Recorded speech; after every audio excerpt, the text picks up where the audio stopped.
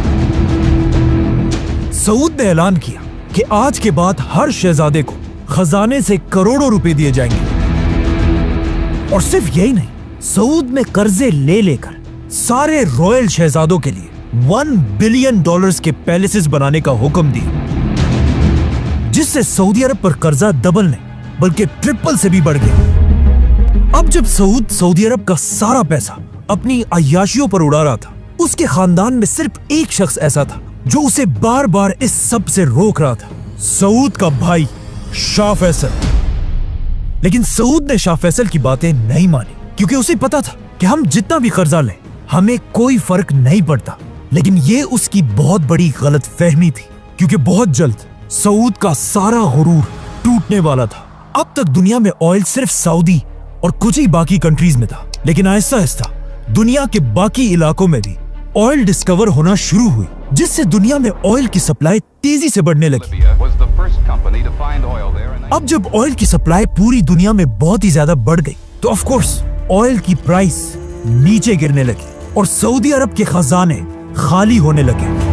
अब सऊद फंस चुका था, क्योंकि उसने कर्जे बहुत ज्यादा ले लिए थे और उन्हें वापस करने के लिए सऊद के पास पैसे नहीं थे।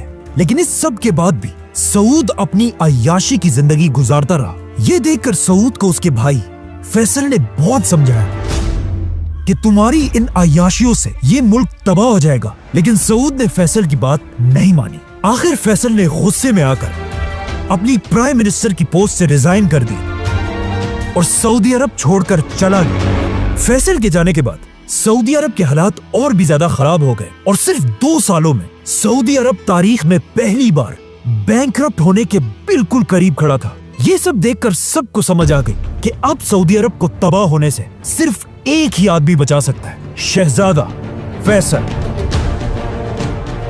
ये देखकर सऊदी खानदान और वहाबी खानदान ने मिलकर फैसल के सामने हाथ जोड़े कि आप प्लीज अपने भाई सऊद को हटाकर खुद सऊदी अरब के बादशाह बन जाएं, वरना ये मुल्क तबाह हो जाएगा। अब आप ही हमारी मदद कर सकते। लेकिन फैसल ने कहा नहीं, मैं ऐसा नहीं कर सकता, क्योंकि फैसल को वो दिन याद था जब उसने अपने बाप अब्दुल अजीज के सामने कसम खाई थी कि वो हमेशा सऊद के साथ वफादार रहेगा। इसीलिए फैसल ने कहा कि नहीं, बादशाह सऊद ही रहेगा, मैं उसके अंडर प्राइम मिनिस्टर बनकर सऊदी अरब को बचाने की कोशिश करूंगा। सऊद ने फैसल की ये ऑफर एक्सेप्ट कर ली और सारी ताकत प्राइम मिनिस्टर फैसल के हवाले कर दी। फैसल ने आते ही सबसे पहले शहजादों की सारी अयाशियां खत्म कर दी, उनको दिए जाने वाले करोड़ों रुपए बंद कर दिए और इन शहजादों के लग्जरी पैलेसेस छीनकर वहां गवर्नमेंट ऑफिसेस बनाए। और सबसे बड़ा काम फैसल ने यह किया कि तारीख में पहली बार सऊदी अरब से स्लेवरी खत्म कर दी। शाह फैसल ने अपने खजाने से हर गुलाम के मालिक को $2000 देकर उसे आजाद कर दिया। इस तरह एक ही दिन में हजारों गुलाम आजाद हो गए। और सऊदी की इकोनॉमी ठीक करने के लिए शाह फैसल ने एक ताकतवर आदमी से कर्जा भी लिया, जो उस वक्त सऊदी का सबसे अमीर आदमी था, जिसका नाम था मोहम्मद बिन लादेन। फैसल ने पूरी दुनिया से इस्लामिक स्कॉलर्स को सऊदी बुलाया ताकि ये स्कॉलर्स सऊदी के एलीट खानदान के बच्चों को इस्लाम सिखा सके। बाय द वे, इन्हीं इस्लामिक स्कूल्स में उसी सऊदी के सबसे रिच आदमी मोहम्मद बिन लादेन का बेटा भी पढ़ता था, Osama bin Laden. Give us Osama bin Laden, dead or alive. Faisal के इन जबरदस्त कामों से अब सऊदी अरब दोबारा मजबूत होने लगा, लेकिन पूरी दुनिया को अच्छी तरह पता था कि सऊद सिर्फ नाम का बादशाह है और सारी ताकत असल में फैसल के पास है। इस सब के दौरान किंग सऊद अमेरिका में आराम से बैठा हुआ था, लेकिन जब 1 साल के बाद वो वापस सऊदी आया और वापस आकर उम्रा करने के लिए गया, लेकिन उम्रा करने के दरमियान ही उसे समझ आ गई कि अब लोग उसे वो इज्जत नहीं दे रहे जो एक बादशाह को मिलनी चाहिए, और उसे समझ आ गई कि अब लोग उसे बादशाह समझते ही नहीं है। और यहाँ से सऊद आहिस्ता आहिस्ता अपने भाई फैसल से नफरत करने लगा। और सिर्फ यही नहीं, बल्कि उसके अयाश बेटे उसे फैसल के खिलाफ भड़काने लगे, क्योंकि फैसल ने आते ही इन सारे शहजादों की अयाशियां खत्म कर दी थी। तो अब सऊद और उसके बेटे मिलकर फैसल को हटाने की साजिश करने लगे। सऊद और उसके बेटे पैसे देकर लोगों को फैसल के खिलाफ करने लगे, जिसका फैसल को अच्छी तरह पता था, लेकिन फैसल ने बादशाह के खिलाफ कोई कदम नहीं उठाया। असल मसला तब बना जब सऊद ने फैसल की तरफ एक लेटर भेजा जिसमें लिखा था, फैसल, तुम अपनी औकात में रहो और याद रखो कि बादशाह मैं हूँ। अब सऊद के पास तो सिर्फ थोड़े से रॉयल गार्ड्स थे, लेकिन सऊदी अरब की पूरी फौज फैसल को अपना लीडर मानती थी। तो सबसे पहले फैसल ने हुक्म दिया कि सारे पैलेसेस से हमारी औरतों और बच्चों को निकाल दिया जाए, क्योंकि अब फैसला तलवार से होगा। फैसल के एक ही इशारे से पूरी सऊदी फौज तेजी से बादशाह के महल की तरफ बढ़ने लगी और बादशाह के महल को हर तरफ से घेर लिया।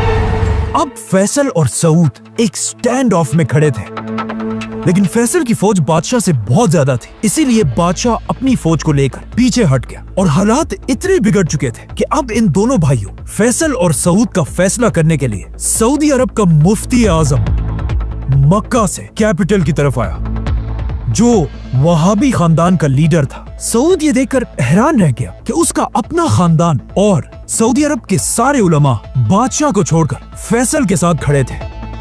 लेकिन क्यों, आखिर क्यों सब बादशाह को छोड़कर फैसल के साथ खड़े थे? इसकी दो बड़ी रीजंस है। एक तो फैसल ऑफ कोर्स एक बहुत ही ज़हीन और जबरदस्त लीडर था, लेकिन इसकी एक और भी इम्पोर्टेंट वजह थी। इस सब से 200 साल पहले अरब के दो बड़े खानदान सऊद और वहाबी खानदान ने मिलकर पहली सऊदी रियासत बनाई थी, और आज तक यही दो खानदान सऊदी अरब के सबसे पावरफुल खानदान थे। और फैसल ऐसा अकेला आदमी था जो इन दोनों खानदानों का शहजादा था, क्योंकि फैसल का बाप अब्दुल अजीज सऊद खानदान से था और उसकी माँ तरफा मोहम्मद बिन अब्दुल वहाब के खानदान से थी। इसीलिए अब दोनों खानदानों ने मिलकर बादशाह सऊद के खिलाफ शहजादे फैसल को सपोर्ट किया। आखिर ये सब देखकर फाइनली सऊद अपने तख्त से हट गया और शहजादा फैसल सऊदी अरब का नया बादशाह बना। King Faisal, a desert